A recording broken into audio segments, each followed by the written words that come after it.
이 이야기는 서울의 한 기업가가 겪은 실화를 바탕으로 각색하였습니다. 그날을 생각하면 지금도 가슴이 두근거립니다. 27년 동안 기업을 일궈온 제가 그토록 많은 사람들 앞에서 연설도 거뜬히 해내던 제가 한 여자 앞에서 그렇게 당황할 줄은 몰랐거든요. 아들 민준이가 결혼한 지 3년이 지났는데 그때까지도 저는 며느리 지연이와 그리 친하지 못했습니다. 아내를 잃고 나서 모든 게 서먹해졌달까요? 그래서 아들 집에 가는 것도 늘 부담스러웠죠. 하지만 그날은 달랐어요. 민준이가 직접 전화를 걸어서 꼭 와달라고 하더군요. 무슨 좋은 소식이 있다면서 말입니다. 아버지, 정말 중요한 얘기가 있어요. 꼭 와주세요. 아들의 목소리에는 설렘이 묻어 있었습니다. 혹시 손자 소식이라도 있나 싶어서 저도 기대가 됐죠. 그래서 평소보다 일찍 회사 일을 마무리하고 아들 집으로 향했습니다. 강남의 고급 아파트 단지에 들어서면서도 저는 여전히 어색함을 느끼고 있었어요. 아들이 결혼하고 나서부터는 예전처럼 편하게 드나들 수가 없더라고요. 며느리 눈치도 봐야 하고 젊은 부부의 사생활을 침범하는 것 같기도 하고 말이죠. 엘리베이터를 타고 15층으로 올라가면서 저는 무의식 중에 넥타이를 만져봤습니다. 오늘따라 왜 이렇게 긴장이 되는지 모르겠더라고요. 평생을 살면서 수많은 중요한 미팅과 협상을 해왔는데 아들 집 가는 게 이렇게 떨릴 일인가 싶었습니다. 현관문 앞에 서서 초인종을 누르는데 마음이 묘하게 설렜어요. 아들의 목소리로는 정말 좋은 소식 같았거든요. 혹시 정말 손자 소식일까 하는 기대가 컸습니다. 네, 누구세요? 문 너머로 들려온 목소리가 지연이가 아니었어요.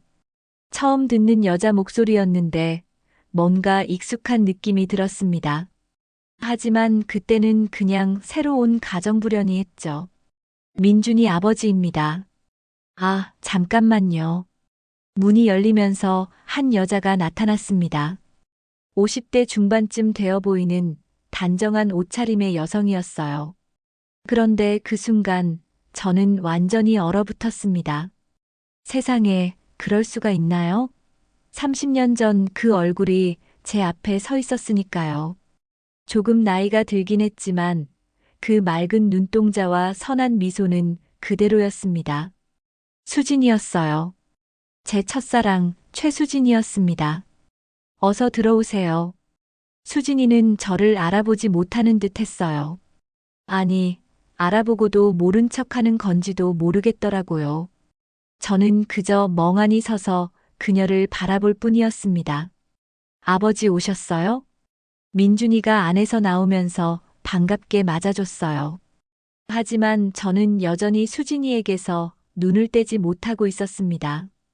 꿈인가 싶었거든요. 아, 아버지. 소개해드릴게요. 우리 집 가정부 최수진 씨예요. 정말 일 잘하시고 요리도 너무 맛있게 하세요. 최수진. 그 이름을 다시 듣게 될 줄이야. 저는 겨우 정신을 차리고 인사를 건넸습니다. 안녕하세요. 안녕하세요, 회장님. 수진이의 목소리는 예전과 똑같았어요. 부드럽고 따뜻한 그 목소리 말입니다. 하지만 표정은 완전히 달랐죠. 예전에 그 환한 미소 대신 정중하지만 거리감 있는 미소를 짓고 있었거든요. 저는 거실로 들어가면서도 계속 수진이를 훔쳐봤습니다. 정말 그녀가 맞나 싶어서요.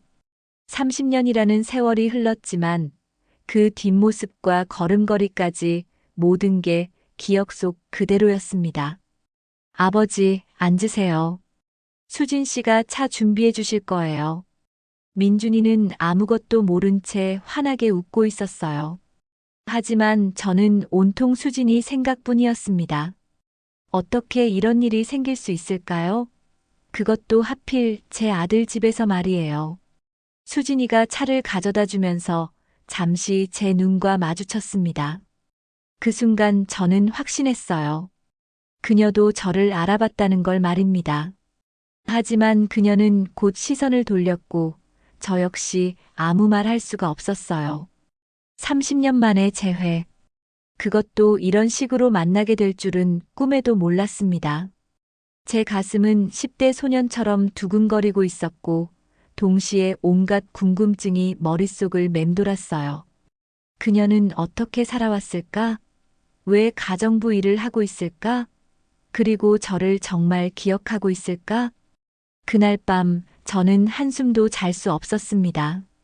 그날 밤 호텔 스위트룸에서 저는 천장만 바라보며 뒤척였습니다. 수진이의 얼굴이 계속 떠올랐거든요. 30년 전 그 모습 그대로 말이죠. 이른이 다 되어가는 나이에 이런 감정을 느낄 줄은 몰랐어요. 마치 20살 청년으로 돌아간 것 같았습니다. 그때 그 시절이 파노라마처럼 지나갔죠. 1975년 제가 25살이던 해였어요. 아버지가 물려주신 작은 섬유회사를 키우느라 정신없이 바쁜 나날을 보내고 있었습니다. 그때는 지금처럼 큰 기업도 아니었고 직원이 겨우 30명 정도 되는 소규모 회사였거든요. 그런데 그해 봄, 제 인생을 바꿀 만남이 있었습니다. 회사 근처 작은 찻집에서 수진이를 처음 봤을 때를 지금도 생생히 기억해요. 하얀 원피스를 입고 창가 자리에 앉아 책을 읽고 있던 그녀의 모습이 얼마나 아름다웠는지 모릅니다. 실례합니다. 혹시 자리 비어 있나요? 그날따라 찻집이 붐볐고 빈자리가 그녀 맞은편뿐이었어요. 용기를 내어 말을 걸었는데 수진이가 고개를 들며 환하게 웃어줬습니다. 네, 앉으세요. 그 미소에 저는 완전히 넋을 잃었죠. 23살의 수진이는 정말 꽃처럼 아름다웠거든요. 대학교 사학과를 다니고 있다고 했는데 책 읽는 모습이 그렇게 우아할 수가 없었어요. 그날부터 저는 매일 그 찻집에 갔습니다. 수진이도 거의 매일 같은 시간에 나타났고 우리는 자연스럽게 가까워졌어요. 처음엔 책 이야기부터 시작해서 나중엔 서로의 꿈과 미래에 대해서도 이야기했습니다. 태연 씨는 정말 대단해요. 이렇게 젊은 나이에 회사를 경영하시다니. 아직 갈 길이 멀어요.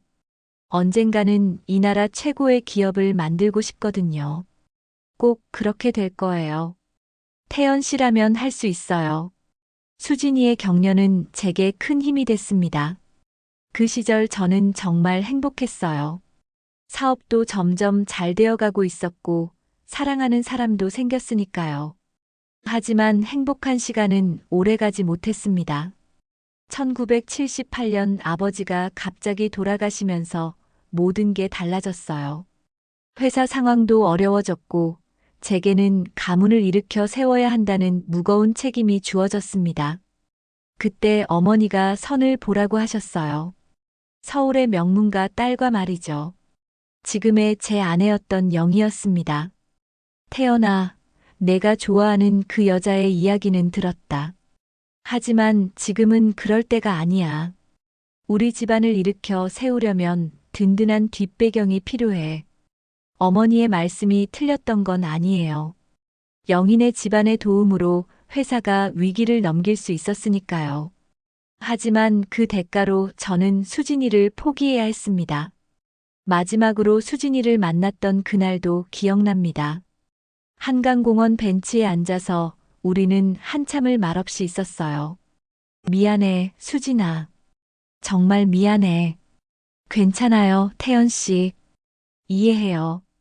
수진이는 끝까지 저를 원망하지 않았습니다. 오히려 제 선택을 이해한다며 웃어줬어요.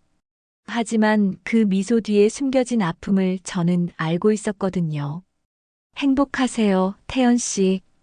꼭 큰 성공하시고요. 그게 수진이가 제게 한 마지막 말이었어요. 그 후로 저는 영희와 결혼했고 회사도 크게 키웠습니다. 하지만 마음 한편에는 늘 수진이가 있었죠. 영희가 죽고 난 후에는 더욱 그랬어요. 1998년 아내가 교통사고로 세상을 떠나면서 저는 완전히 혼자가 됐습니다. 그때 처음으로 수진이를 찾아보려고 했어요. 사설 탐정까지 고용해서 알아봤는데 수진이는 이미 서울을 떠난 후였습니다. 어디로 갔는지도 모르고 결혼했는지 아닌지도 알 수 없었어요. 마치 연기처럼 사라져버린 거였죠. 그래서 저는 포기했습니다. 아마 수진이도 좋은 사람 만나서 행복하게 살고 있을 거라고 생각했거든요. 그런데 이렇게 다시 만나게 될 줄이야. 새벽 5시가 되어서야 겨우 잠이 들었는데 꿈속에서도 수진이가 나타났어요. 젊은 시절의 그 모습 그대로 말입니다. 태연 씨, 정말 오랜만이에요. 꿈속에서 수진이는 환하게 웃고 있었어요. 하지만 깨어보니 현실은 달랐습니다. 어제 본 수진이는 저를 모르는 척했고 차갑게 대했거든요. 그날 아침 저는 거울을 보며 한숨을 쉬었습니다. 70살이 다 되어가는 늙은 남자의 모습이 비쳤거든요. 수진이 눈에는 제가 어떻게 보일까요? 30년 전 그 젊은 청년의 모습은 온데간데 없고 그저 늙고 초라한 노인일 뿐일지도 모르겠더라고요. 하지만 포기할 수는 없었어요. 이런 기회가 다시 올까 싶었거든요. 운명이 우리를 다시 만나게 해준 건데 그냥 넘어갈 수는 없잖아요. 그날부터 저는 계획을 세우기 시작했습니다. 어떻게 하면 수진이와 다시 가까워질 수 있을까? 어떻게 하면 그녀의 마음을 돌릴 수 있을까 말이죠. 30년이라는 세월이 흘렀지만 제 마음은 여전히 그 시절 그대로였습니다.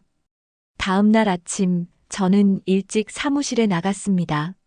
하지만 도무지 일에 집중할 수가 없더라고요. 온 머릿속이 수진이 생각뿐이었거든요. 그녀는 지금 어떻게 살고 있을까? 왜 가정부 일을 하고 있을까? 결혼은 했을까? 아이들은 있을까? 궁금한 게 한두 가지가 아니었어요. 점심때쯤 되어서 저는 비서 정 과장을 불렀습니다. 과장, 한 사람을 알아봐야 할 일이 있는데. 네, 회장님. 누구를 알아보시겠습니까? 최수진이라는 분인데. 지금 우리 민준이 집에서 가정부로 일하고 있어. 정 과장은 의아한 표정을 지었어요. 왜 갑자기 가정부에 대해 알아보라고 하는지 이해할 수 없었겠죠. 그냥 신상에 문제가 없는지 확인해 보고 싶어서 그래. 조심스럽게 알아봐. 알겠습니다, 회장님. 사실 저는 거짓말을 한 거였어요. 신상 확인이 목적이 아니라 수진이가 어떻게 살아왔는지 알고 싶었거든요. 혹시 제가 착각한 건 아닐까 하는 생각도 들었고요. 그날 오후에 정 과장이 자료를 가져왔습니다. 회장님, 최수진 씨에 대한 자료입니다. 제 손이 떨렸어요. 30년 만에 수진이의 소식을 듣게 되는 순간이었으니까요. 한번 보겠네. 자료를 펼쳐보는데 첫 번째 줄부터 제 예상이 맞았다는 걸 확인할 수 있었어요. 최수진, 1952년생, 서울 성북구 출생. 맞았습니다. 제가 사랑했던 그 수진이가 맞았어요. 하지만 그 다음 내용들을 보면서 저는 가슴이 아팠습니다. 1979년 아들 출산, 미혼모로 홀로 양육. 1979. 우리가 헤어진 다음 해였어요. 그리고 미혼모라는 말에 제 머리가 복잡해졌습니다. 혹시 그 아이가... 과장, 이 자료 더 자세히 알아볼 수 있나? 어떤 부분을 더 알아보시겠습니까? 아들에 대해서. 생년월일이나 그런 것들 말이야. 정 과장은 고개를 끄덕였어요. 하지만 표정에는 의문이 가득했습니다. 왜 회장이 가정부의 아들까지 신경 쓰는지 이해할 수 없었겠죠. 그날 저녁 민준이에게 전화를 걸었어요. 민준아, 아버지야. 아, 아버지. 어떻게 지내세요? 어제 소개해준 가정부분 말인데 혹시 가족이 있나? 수진 씨요? 아들 하나 있다고 하더라고요. 30살인가 그럴 거예요. 30살. 제 계산이 맞다면 1994년생이겠네요. 우리가 헤어진 후 태어난 아이라는 뜻이었습니다. 어떤 일 하는지도 아나? 글쎄요, 자세히는 모르겠어요. 그런데 아버지, 왜 갑자기 수진 씨에 대해서 물어보세요? 아, 그냥. 민준이 너희들이 좋은 분을 만났나 싶어서. 거짓말이었지만 어쩔 수 없었어요. 아직은 진실을 말할 때가 아니라고 생각했거든요. 이틀 후 정 과장이 더 자세한 자료를 가져왔습니다. 회장님, 최수진 씨 아들 정보입니다. 고맙네. 자료를 받아보는데 제 손이 또다시 떨렸어요.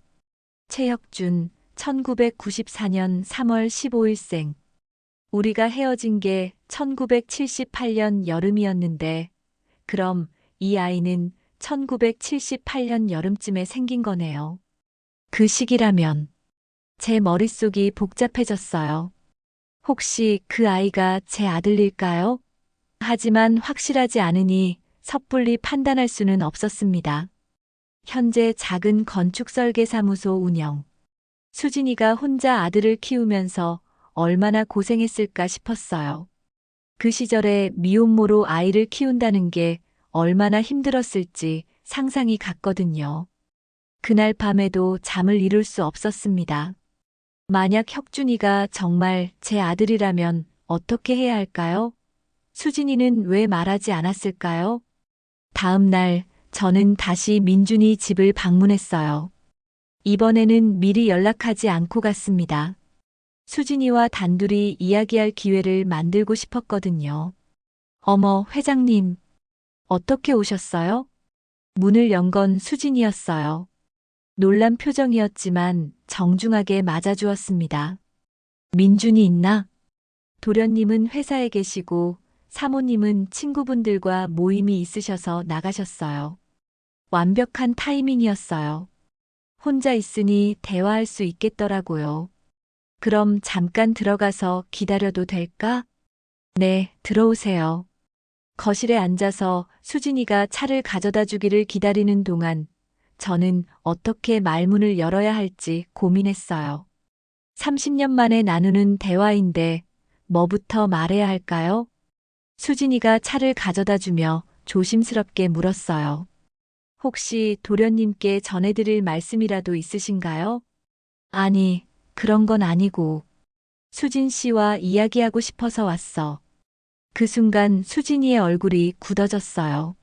뭔가 눈치챈 것 같았거든요. 저와요? 무슨 말씀을? 30년 전 일 기억하나? 더 이상 숨길 수 없었어요. 수진이는 잠시 당황한 듯 했지만 곧 담담한 표정으로 대답했습니다. 잘못 보신 것 같은데요. 저는 회장님을 처음 뵙는 겁니다. 하지만 그녀의 눈동자가 흔들리고 있었어요. 저도 알고 있다는 걸 알고 있었거든요. 그날 우리의 첫 대화는 그렇게 어색하게 끝났습니다. 수진이가 모른 척하는 걸 보고 저는 더욱 확신이 섰습니다. 정말 제가 아는 그 수진이가 맞다는 걸 말이죠. 만약 진짜 모르는 사람이었다면 그렇게 당황하지 않았을 테니까요. 그날 이후로 저는 더 자주 민준이 집을 찾아갔어요. 핑계는 얼마든지 만들 수 있었거든요. 손자 얼굴이 보고 싶다거나 지연이한테 줄 선물이 있다거나 하면서 말이죠. 하지만 진짜 목적은 수진이를 보는 거였습니다. 그리고 혁준이에 대해서도 더 알아보고 싶었고요. 일주일 후 드디어 혁준이를 만날 기회가 생겼어요. 민준이가 아버지를 소개해주고 싶다면서 저녁 식사에 초대한 거였습니다. 아버지, 수진 씨 아들이에요. 혁준이라고 하는데 건축 설계 일을 해요. 혁준이가 정중하게 인사했습니다. 안녕하세요, 회장님. 혁준입니다. 그 순간 저는 깜짝 놀랐어요. 혁준이의 얼굴에서 젊은 시절 제 모습을 발견했거든요. 특히 눈매와 코 라인이 너무나 닮아 있었습니다. 반갑네, 혁준이. 건축 설계를 한다고? 네, 작은 사무소지만 운영하고 있습니다. 대화를 나누면서 저는 점점 더 확신이 들었어요. 말하는 방식이나 손짓까지도 제 젊은 시절과 비슷했거든요. 언제 태어났나? 1994년 3월 15일입니다. 제 계산이 맞았네요. 수진이와 헤어진 후 태어난 아이였습니다. 그렇다면 이 아이는 분명 어머니는 어떻게 지내시나? 아버지는? 혁준이의 표정이 잠시 어두워졌어요. 어머니는 저희 둘이서 살아왔어요. 아버지는 어릴 때부터 없으셔서 그 말을 듣는 순간 제 가슴이 찢어지는 것 같았습니다. 수진이가 혼자서 이 아이를 키웠다는 얘기잖아요. 그 힘든 시절을 홀로 버텨낸 거였습니다. 저녁 식사 내내 저는 혁준이를 유심히 관찰했어요. 젓가락 잡는 방법, 웃는 모습, 심지어 음식 먹는 습관까지도 제가 어릴 때와 똑같았거든요. 혁준아, 취미가 뭐야? 독서를 좋아해요. 특히 역사책을 즐겨 읽습니다.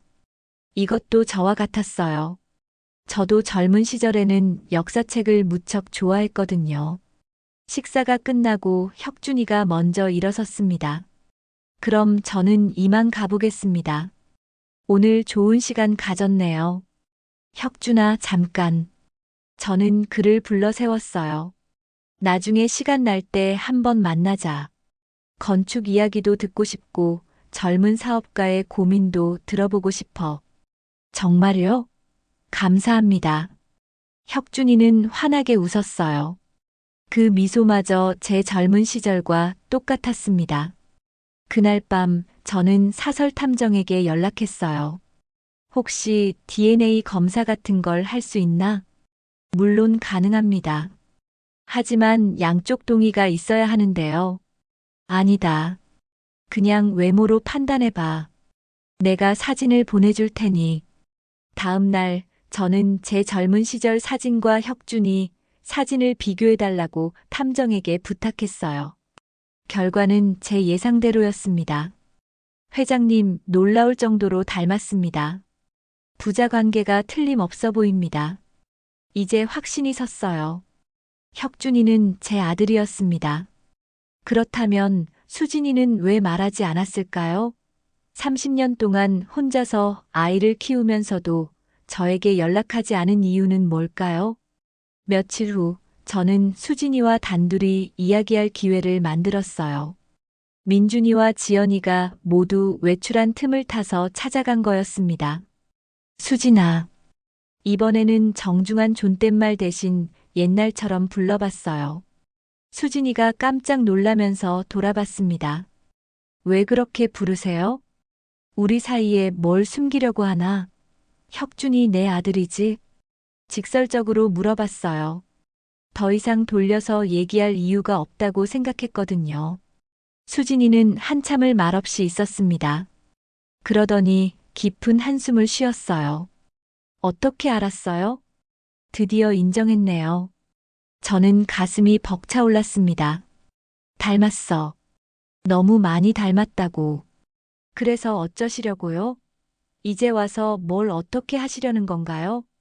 수진이의 목소리에는 서늘함이 묻어 있었어요. 왜 말하지 않았어? 30년 동안 왜? 말해서 뭐해요? 당신은 이미 결혼했고 가정이 있었잖아요. 제가 나타나서 그 모든 걸 망치고 싶지 않았어요.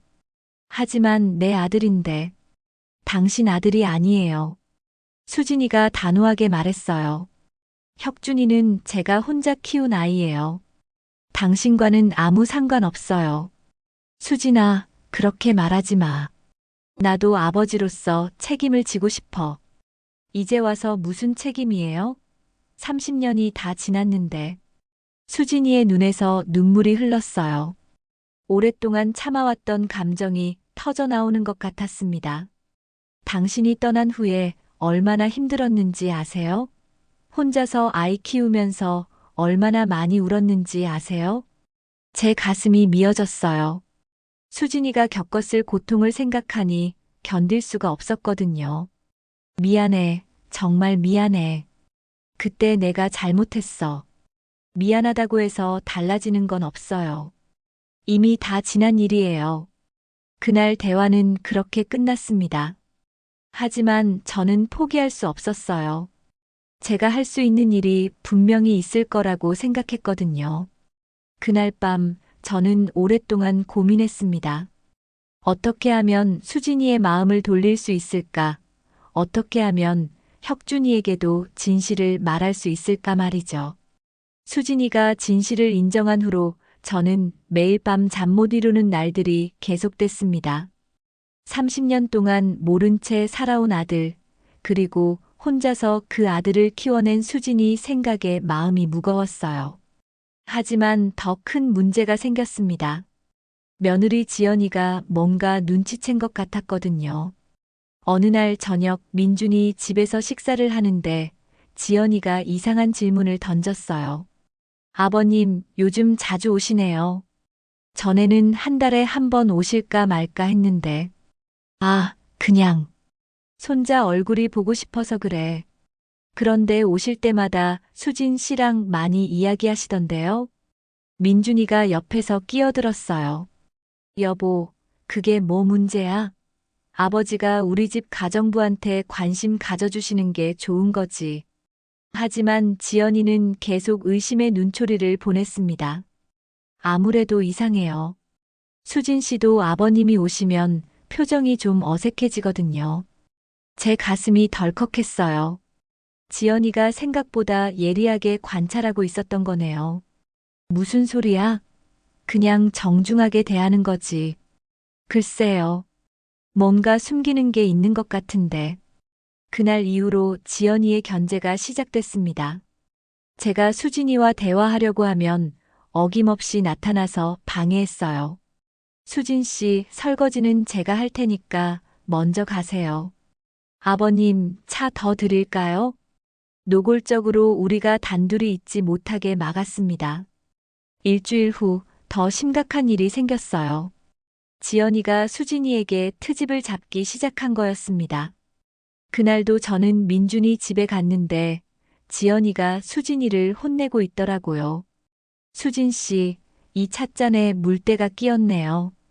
제대로 안 씻으신 거 아니에요? 죄송합니다. 다시 닦겠습니다. 아니에요. 이런 식으로 일하시면 곤란해요. 우리 집은 청결이 생명인데. 수진이는 고개를 숙이고 있었어요. 지연이의 말이 너무 심했는데도 아무 말 못하고 참고 있었습니다. 지연아, 너무 심하게 말하는 거 아니야? 제가 끼어들자 지연이가 놀란 표정을 지었어요. 아, 아버님. 별일 아니에요. 그냥 일처리에 대해서 이야기하는 거예요. 그래도 사람 대하는 예의는 지켜야지. 네. 알겠습니다. 지연이는 억지로 미소를 지으며 물러났어요. 하지만 그 표정에서 불만이 역력했습니다. 수진이가 주방으로 들어가자 저도 따라갔어요. 괜찮나? 지연이가 너무 심하게 말하는 것 같은데. 괜찮아요. 일하다 보면 그런 일도 있죠. 하지만 수진이의 목소리에는 상처가 묻어 있었어요. 미안해. 내 때문에 이런 일이. 아니에요. 저 때문이에요. 제가 조심하지 못해서. 그때 지연이가 갑자기 주방으로 들어왔어요. 아버님, 수진 씨랑 무슨 이야기를 그렇게 하세요? 아, 그냥 음식 이야기를 했어. 그런데 요즘 수진 씨한테 너무 관심이 많으신 것 같은데요. 혹시 지연이가 말을 멈췄지만 그 의미는 충분히 전달됐어요. 뭔가 의심하고 있다는 뜻이었습니다. 며칠 후 상황은 더욱 악화됐어요. 지연이가 민준이에게 수진이를 해고하자고 제안한 거였습니다. 여보, 수진 씨 그만두게 하는 게 어때? 갑자기 왜? 일도 잘하고 요리도 맛있게 하는데. 요즘 뭔가 이상해. 아버님이랑 자꾸 무슨 이야기를 하시는 것 같고. 그게 뭐가 문제야? 느낌이 좀 안 좋아. 다른 가정부 구하자. 민준이는 난처한 표정을 지었어요. 하지만 수진 씨가 잘못한 게 뭐가 있어? 그냥 이유 없이 내보낼 수는 없잖아. 이유야 얼마든지 만들 수 있어. 청소를 제대로 안 한다거나. 여보, 그건 너무 심한 것 같은데. 하지만 지연이는 포기하지 않았어요. 수진이를 내보내기 위해서 온갖 트집을 잡기 시작했습니다. 그릇을 조금만 잘못 놓아도, 청소를 조금만 소홀히 해도 큰 문제인 것처럼 부풀려서 말했어요. 수진이는 점점 위축돼 갔습니다. 일자리를 잃을까봐 전전긍긍하면서도 지연이의 눈치를 봐야 했거든요. 저는 그런 수진이를 보는 게 너무 괴로웠어요. 쟤 때문에 이런 일이 생긴 건데 어떻게 해야 할지 모르겠더라고요. 어느 날 수진이가 저에게 조용히 말했어요. 회장님, 제가 그만둘게요. 왜? 뭔 일이야? 사모님이 불편해하시는 것 같아요. 더 이상 여기 있으면 안 될 것 같습니다. 그럴 필요 없어. 내가 지연이한테 말할게. 아니에요. 그러시면 더 복잡해져요. 그냥 조용히 나가는 게 나아요. 수진이는 이미 마음을 정한 것 같았어요. 더 이상 이곳에서 일하기 어렵다고 판단한 거였습니다. 수진아, 조금만 참아봐. 내가 뭔가 방법을 찾을게. 무슨 방법이요? 이미 늦었어요. 그날 밤 저는 어떻게 해야 할지 고민했습니다. 이대로 수진이를 보낼 수는 없었거든요. 이제 막 다시 만났는데 또다시 잃을 수는 없었어요. 하지만 지연이의 의심을 풀지 못하면 계속 이런 일이 반복될 게 뻔했습니다. 어떻게 하면 모든 걸 해결할 수 있을까요? 지연이의 견제가 심해지면서 저는 더 이상 참을 수 없었습니다. 수진이가 괴로워하는 모습을 보고만 있을 수는 없었거든요.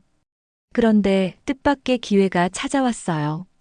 민준이가 며칠간 출장을 간다고 하더라고요. 그 틈에 지연이와 진솔한 대화를 나눠보기로 했습니다. 지연아, 아버지랑 좀 이야기할까? 네, 아버님. 무슨 말씀 있으세요? 수진 씨 말인데. 왜 자꾸 트집을 잡나? 지연이의 얼굴이 굳어졌어요. 트집이라니요. 저는 그냥 집안일을 제대로 해주시길 바라는 것뿐인데요. 그런 게 아니라는 걸 나도 알고 너도 알잖아. 지연이가 잠시 말을 멈췄습니다. 그러더니 조심스럽게 입을 열었어요. 아버님, 혹시 수진 씨와 특별한 관계가 있으신 건 아니죠? 결국 직접적으로 물어봤네요. 저는 한번 깊게 숨을 쉬었습니다. 왜 그런 생각을 하지?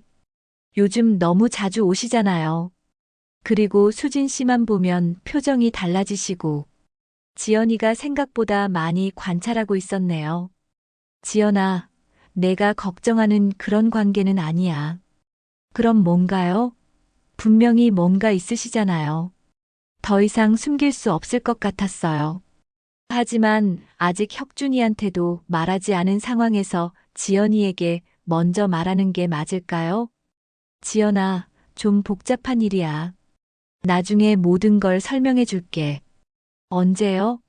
계속 이런 식으로 넘어가실 건가요? 지연이의 목소리에 불만이 묻어 있었어요. 민준이가 출장에서 돌아오면 다 말해줄게. 그때까지만 기다려줘. 하지만 지연이는 여전히 의심의 눈초리를 거두지 않았습니다. 며칠 후 더 큰 문제가 발생했어요. 지연이가 탐정을 고용해서 수진이를 조사한 거였습니다. 그날 저녁 지연이가 저에게 서류 뭉치를 내밀었어요. 아버님, 이거 보세요. 뭔데? 수진 씨에 대한 자료예요. 제가 알아봤거든요. 제 손이 떨렸어요. 지연이가 어디까지 알아낸 걸까요? 왜 이런 걸 조사했나? 뭔가 숨기고 계시니까요. 보세요. 수진 씨는 미혼모예요. 그리고 아들이 1994년생이라고 되어 있어요. 지연이가 의미심장한 표정으로 저를 바라봤어요. 1994년이면 아버님과 수진 씨가 만난 시기랑 맞지 않나요? 결국 들통났네요. 지연이가 진실을 눈치챈 거였습니다. 지연아, 혁준 씨가 아버님 아들이죠? 더 이상 숨길 수 없었어요. 그래, 맞다. 지연이가 충격받은 표정을 지었어요. 세상에. 그럼 수진 씨는 아버님의 옛 연인이었던 거고, 30년 전 일이야. 그때 나는 젊었고 어리석었어. 그래서 지금 뭘 하시려는 거예요? 설마 수진 씨와 다시. 아직 정확히 정하지 못했어. 하지만 혁준이는 내 아들이야. 그 사실은 분명해. 지연이가 한참을 생각에 잠겼습니다. 그러더니 갑자기 눈물을 흘리기 시작했어요. 아버님, 저희는 어떻게 되는 거예요? 민준이는 뭐가 되는 거고요? 무슨 소리야? 민준이는 내 아들이고 너는 내 며느리야. 그건 변하지 않아. 하지만 갑자기 형이 생기면 상속이나 그런 것들. 지연이의 진짜 걱정이 드러났네요. 재산 문제를 걱정하고 있었던 거예요.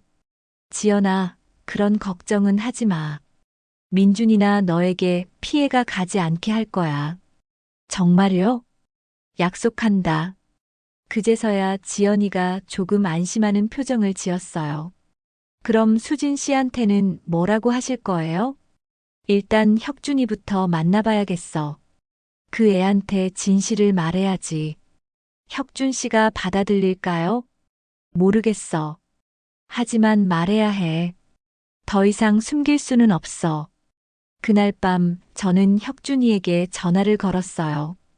혁준아, 내일 시간 있나? 할 이야기가 있어. 무슨 일이신가요? 전화로는 말하기 어려운 일이야. 직접 만나자. 알겠습니다. 어디서 만날까요? 우리 집으로 와. 조용한 곳에서 이야기해야 할 것 같아. 다음 날 혁준이가 저희 집에 왔어요. 거실에 앉아서 대화를 시작했는데 어떻게 말문을 열어야 할지 막막했습니다. 혁준아, 너에게 중요한 이야기를 해야겠어. 네, 말씀하세요. 너의 아버지에 대한 이야기야. 혁준이의 표정이 굳어졌어요. 아버지요? 저는 아버지가 없는데요. 아니야. 있어. 바로 나야. 그 순간 혁준이가 완전히 얼어붙었습니다. 뭐라고요? 30년 전 나는 너의 어머니를 사랑했어. 하지만 집안 사정으로 헤어질 수밖에 없었지. 그리고 나중에 알고 보니 내가 태어났더라고. 혁준이는 한참을 말없이 저를 바라봤어요. 어머니가, 어머니가 뭐라고 하셨나요? 어머니도 인정했어. 내가 내 아들이라는 걸. 이런. 혁준이가 머리를 감싸 쥐었어요. 충격이 컸겠죠. 혁준아, 미안해. 정말 미안해. 그날 혁준이는 아무 말 없이 집으로 돌아갔어요. 제 말을 어떻게 받아들일지 걱정됐습니다. 혁준이에게 진실을 말한 후 사흘 동안 아무 연락이 없었습니다. 제가 전화를 해도 받지 않더라고요. 수진이에게 물어봐도 집에 안 들어온다고 했어요. 걱정이 돼서 견딜 수 없었습니다. 30년 만에 아들을 찾았는데 그 아들이 저를 거부한다면 어떻게 해야 할까요? 나흘째 되는 날 드디어 혁준이가 전화를 걸어왔어요. 회장님 만나서 이야기할 수 있을까요? 그래, 언제든지. 지금 가도 될까요? 물론이지. 기다리고 있을게. 1시간 후 혁준이가 저희 집에 왔어요. 며칠 사이에 많이 야윈 것 같았습니다. 혁준아, 고생했구나. 아니에요. 제가 정리할 시간이 필요했어요. 혁준이는 의외로 차분했어요. 생각을 많이 한 것 같았습니다. 어머니와도 이야기했어요. 그래, 뭐라고 하시던? 처음엔 화내셨어요. 왜 말했냐고. 하지만 결국 모든 걸 설명해 주셨죠. 혁준이가 깊은 한숨을 쉬었어요. 30년 동안 어머니가 얼마나 힘들었는지 알겠더라고요. 혼자서 저를 키우시면서 얼마나 많은 걸 포기하셨는지. 제 가슴이 아팠어요. 수진이가 겪었을 고생을 생각하니 견딜 수가 없었거든요. 미안해, 혁준아. 정말 미안해. 처음엔 원망도 했어요. 왜 이제 와서 나타나셨나 하고요. 그럴만해. 당연한 감정이야. 하지만 어머니 말씀을 듣고 나니 이해가 됐어요. 그때는 어쩔 수 없는 상황이었다는 걸요. 혁준이가 저를 바라보며 말했어요. 회장님, 아니, 아버지라고 불러야 하나요? 그 한마디에 제 눈에서 눈물이 났어요. 30년 만에 듣는 아버지라는 호칭이었거든요. 고마워, 혁준아. 정말 고마워. 하지만 갑자기 아버지라고 부르기엔 아직 어색해요. 시간이 좀 필요할 것 같아요. 물론이지. 천천히 하자. 그날부터 혁준이와 저는 조금씩 가까워져 갔어요. 일주일에 한두 번씩 만나서 대화를 나누었습니다. 하지만 또 다른 문제가 생겼어요. 민준이가 출장에서 돌아온 거였습니다. 아버지, 무슨 일이에요? 지연이가 자꾸 이상한 말을 하는데 민준이는 아직 아무것도 모르고 있었어요. 지연이가 말하지 않은 것 같았습니다. 민준아, 너에게도 말해야 할 일이 있어. 뭔데요? 설마 아버지 재혼하시는 건 아니죠? 그것보다 더 중요한 일이야.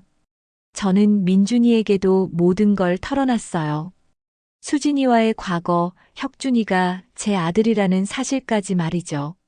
민준이는 처음에 믿지 못하겠다는 표정이었어요. 정말요? 혁준이 형이 제 형이라고요?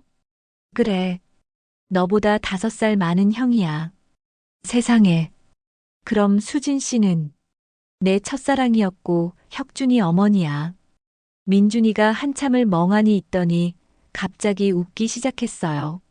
참 신기한 인연이네요. 그렇게 된 거였구나. 다행히 민준이는 별로 놀라지 않았어요. 오히려 신기해하면서 받아들였습니다. 그럼 이제 혁준이 형이라고 불러야겠네요. 너는 괜찮나? 갑자기 형이 생겨서. 괜찮아요. 오히려 좋은데요. 전부터 혁준이 형 좋은 사람 같다고 생각했거든요. 민준이의 반응에 안심이 됐어요. 하지만 지연이는 달랐습니다. 며칠 후 가족 모임을 가졌어요. 저와 민준이, 지연이, 그리고 수진이와 혁준이까지 모든 사람이 모였습니다. 분위기가 어색했어요. 특히 지연이는 내내 불편한 표정을 짓고 있었습니다. 자, 이제 모든 걸 공개적으로 이야기해보자. 저는 다시 한번 모든 사실을 설명했어요. 그리고 앞으로의 계획도 말했습니다. 혁준이를 호적에 올릴 생각이야. 그리고 회사 일도 맡겨보려고. 그 순간 지연이가 발끈했어요. 아버님, 그건 너무 갑작스럽지 않나요? 갑자기 나타나서 모든 걸 가져가시겠다는 건가요? 지연아, 그런 게 아니야. 민준이 몫은 그대로 두고. 하지만 회사 경영권은 어떻게 되는 거예요? 원래 민준이가 이어받을 예정이었잖아요. 수진이가 조용히 말했어요. 저희는 아무것도 바라지 않아요. 그냥 인정만 해주시면 됩니다. 어머니, 그렇게 말씀하지 마세요. 혁준이가 어머니를 말렸어요. 저도 마찬가지예요. 갑자기 나타나서 뭔가 요구할 생각은 없습니다. 혁준아, 그래도 내 권리는 찾아야지. 괜찮아요, 아버지. 저는 지금도 충분히 잘 살고 있어요. 하지만 지연이는 여전히 못마땅해 했어요. 좋은 말씀이시지만 나중에 마음이 바뀔 수도 있잖아요. 그때 민준이가 나섰어요. 여보, 그만해. 혁준이 형은 그런 분이 아니야. 당신은 너무 순진해요. 세상이 그렇게 호락호락하지 않아요. 분위기가 험악해졌어요. 이러다가 가족이 갈라질까봐 걱정됐습니다. 그때 수진이가 일어났어요. 죄송합니다. 제가 물러나겠어요. 수진아, 앉아. 아니에요. 이미 충분히 민폐를 끼쳤어요. 어머니. 혁준이도 일어났어요. 저도 가겠습니다. 더 이상 이런 식으로는 안 되겠어요. 그 순간 저는 모든 걸 잃을 수도 있다는 두려움을 느꼈습니다. 수진이와 혁준이가 일어서려는 순간 저는 급하게 말렸습니다. 잠깐 앉아. 모두 앉아. 저는 단호한 목소리로 말했어요. 지연아, 내가 걱정하는 마음은 이해해. 하지만 이 문제는 이미 정해진 일이야. 혁준이는 내 아들이고 그 사실은 변하지 않아. 지연이가 입을 열려고 했지만 저는 손을 들어 막았어요. 아직 말 안 끝났어. 지연아, 너는 내 며느리고 민준이는 내 아들이야. 그것도 변하지 않는 사실이고. 하지만 혁준이를 차별할 수는 없어. 민준이가 아내의 손을 잡으며 말했어요. 여보, 아버지 말씀이 맞아. 우리가 너무 이기적으로 생각한 것 같아. 지연이의 눈에서 눈물이 흘렀어요. 저도 알아요. 제가 잘못 생각한 거라는 거. 하지만 무서웠어요. 갑자기 모든 게 바뀔까 봐서. 수진이가 지연이에게 다가가서 손을 잡았어요. 지연아, 미안해. 내가 나타나서 너희 가정에 혼란을 준 것 같아서. 아니에요, 수진 씨. 제가 너무 예민하게 반응한 거예요. 지연이가 고개를 숙였어요. 사실 처음부터 뭔가 특별한 관계라는 걸 느꼈어요. 그래서 더 불안했나 봐요. 이해해요. 나라도 그랬을 거야. 수진이의 따뜻한 말에 지연이가 더 울음을 터뜨렸어요. 혁준이가 조심스럽게 말했어요. 지연 씨, 저는 정말 아무것도 바라지 않아요. 그냥 가족으로 인정받는 것만으로도 충분합니다. 혁준 씨, 제가 갑자기 나타나서 혼란을 드린 것 같아서 죄송해요. 민준이가 나섰어요. 형, 그런 말씀 마세요. 저희가 좁게 생각한 거예요. 그때부터 분위기가 조금씩 누그러졌어요. 지연이도 마음을 열기 시작했고 모두가 진솔하게 대화를 나눴습니다. 일주일 후 저는 혁준이를 호적에 올렸어요. 그리고 회사에서도 정식으로 소개했습니다. 이분은 제 큰아들 혁준입니다. 앞으로 건축 부문을 담당하게 될 예정이에요. 직원들은 놀랐지만 금세 받아들였어요. 혁준이의 실력을 알아보는 사람들이 많았거든요. 민준이는 오히려 좋아했어요. 형, 이제 회사 일도 나눠서 할 수 있겠네요. 저 혼자 다 하기엔 벅찼거든요. 민준아, 고마워. 내가 이해해줘서. 뭐요? 원래 형이었는걸요. 그 모습을 보니 제 마음도 따뜻해졌어요. 한 달 후, 저는 수진이에게 중요한 제안을 했습니다. 수진아, 나와 결혼하지 않을래? 수진이가 깜짝 놀랐어요. 갑자기 무슨 소리예요? 30년 전에 못다한 이야기야. 이제라도 늦지 않았다고 생각해. 하지만 나도 혼자고 너도 혼자잖아. 그리고 이제 혁준이도 우리 가족이 됐고 수진이가 한참을 고민했어요. 정말 괜찮을까요? 지연이도 그렇고 민준이도. 다들 찬성해. 내가 미리 물어봤거든. 사실 민준이와 지연이에게 먼저 이야기했었어요. 처음엔 놀랐지만 결국 두 사람 다 찬성해줬습니다. 아버지가 행복하시면 저희도 좋아요. 민준이의 말이었어요. 그리고 수진 씨도 좋은 분이시잖아요. 어머니가 되어주신다면 오히려 감사하죠. 지연이도 마음을 바꿨어요. 처음엔 불안했지만 이제는 괜찮아요. 오히려 가족이 늘어나는 게 좋을 것 같아요. 수진이가 드디어 고개를 끄덕였어요. 좋아요. 하지만 조건이 있어요. 뭔데? 소박하게 해요. 큰 결혼식은 부담스러워요. 물론이지. 석 달 후 우리는 작은 예식장에서 조용한 결혼식을 올렸어요. 가족들과 가까운 지인들만 모인 따뜻한 결혼식이었습니다. 혁준이가 축사를 해줬어요. 어머니, 아버지. 30년 만에 다시 만나서 이렇게 결혼하시게 되니 정말 감동적입니다. 저도 이제야 완전한 가족을 갖게 된 것 같아서 행복해요. 민준이도 말했어요. 아버지, 어머니. 앞으로 저희 가족 모두 행복하게 살아요. 지연이는 수진이에게 꽃다발을 전해주며 말했어요. 어머니, 제가 처음에 못되게 굴어서 죄송했어요. 앞으로 좋은 며느리가 되도록 노력할게요. 지연아, 고마워. 너도 내 딸 같아. 그날 모든 사람이 행복한 미소를 지었어요. 이제 1년이 지났습니다. 혁준이는 회사에서 건축 부문을 성공적으로 이끌고 있고, 민준이와도 형제처럼 지내고 있어요. 지연이도 수진이를 진짜 어머니처럼 따르고 있습니다. 가끔 이 모든 일이 꿈만 같아요. 30년 만에 첫사랑과 재회하고 몰랐던 아들을 찾고 가족이 하나가 되다니. 수진이가 옆에서 말해요. 여보, 뭘 그렇게 생각해요? 그냥 우리가 이렇게 행복해도 되나 싶어서.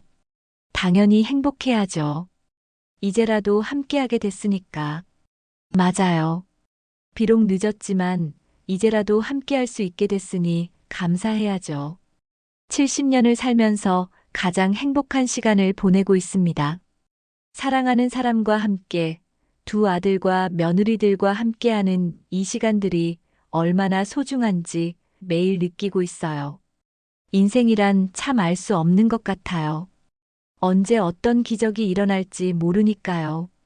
저에게는 수진이와의 재회가 그런 기적이었습니다. 이제 남은 시간들을 가족과 함께 행복하게 보내려고 해요. 그것이 제가 바라는 전부입니다.